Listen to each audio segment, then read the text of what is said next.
Kisah Abu Ubaidah bin Jarrah dalam cahaya hadits dan Al-Quran. Nama lengkap: Abu Ubaidah Amir bin Abdullah bin Al-Jarrah Al-Fihri, lahir sekitar tahun 53 Masehi di Mekah. Wafat tahun 639 Masehi akibat wabah tahun di Syam. Keutamaan Abu Ubaidah bin Jarrah. Abu Ubaidah bin Jarrah termasuk salah satu dari 10 sahabat yang dijamin masuk surga oleh Rasulullah Shallallahu Alaihi Wasallam.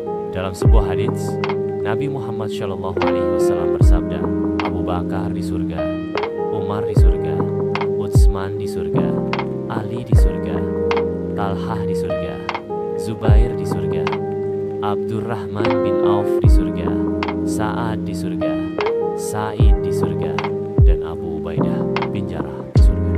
Selain itu, Rasulullah Shallallahu Alaihi Wasallam pernah menyebutnya sebagai Aminu Hadzihil Ummah, orang kepercayaan umat ini.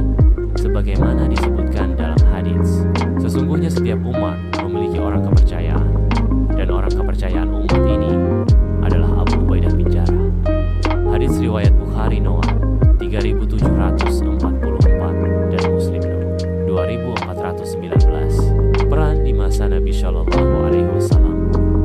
Memeluk Islam sejak awal, Abu Ubaidah termasuk orang pertama yang masuk Islam melalui dakwah Abu Bakar Ash-Shiddiq. Ia mengalami berbagai ujian dan penyiksaan di Mekkah, namun tetap teguh dalam imannya. Perang Badar dan ujian ketaatan.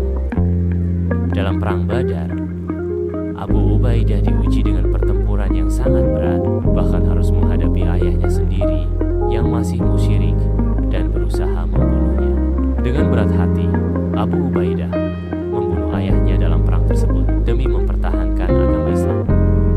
Kisah ini diabadikan dalam firman Allah, "Engkau tidak akan mendapati kaum yang beriman kepada Allah dan hari akhir saling berkasih sayang dengan orang-orang yang menentang Allah dan Rasul-Nya, sekalipun mereka adalah bapak-bapak, anak-anak, saudara-saudara, atau keluarga mereka." Perang Uhud menyelamatkan Nabi Shallallahu Alaihi Wasallam. Dalam Perang Uhud, Rasulullah Shallallahu Alaihi Wasallam terkena serangan sehingga dua mata rantai helmnya menancap di wajah beliau. Abu Bakar menceritakan bahwa ketika ia dan Abu Ubaidah hendak menolong Nabi, Abu Ubaidah memohon agar dibiarkan mencabut rantai itu sendiri. Dengan penuh kehati-hatian, ia mencabutnya dengan giginya hingga giginya sendiri tanggal. Kepemimpinan di masa Khulafaur Rasyidin. Setelah wafatnya Nabi Muhammad Shallallahu Alaihi Wasallam, Abu Ubaidah diperkaya sebagai salah satu calon khalifah. Namun, ia dengan rendah hati mengalah kepada Abu Bakar Ash-Shiddiq, menunjukkan sikap zuhud dan kepatuhannya terhadap pemimpin yang sah.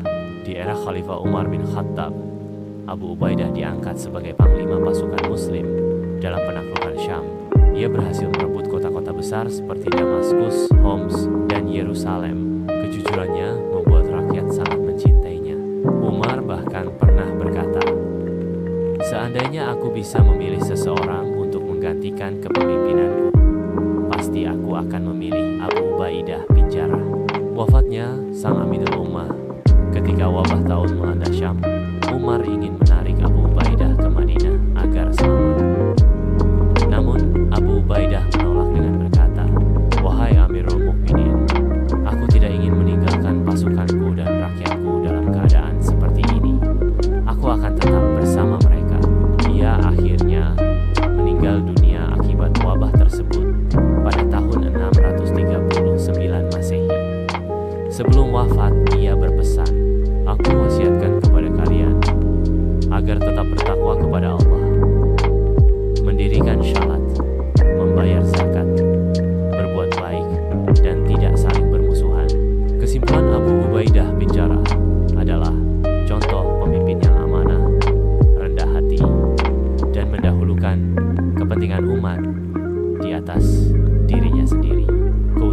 surganya dijamin oleh Rasulullah Shallallahu Alaihi Wasallam, dan ia wafat sebagai syahid di jalan Allah.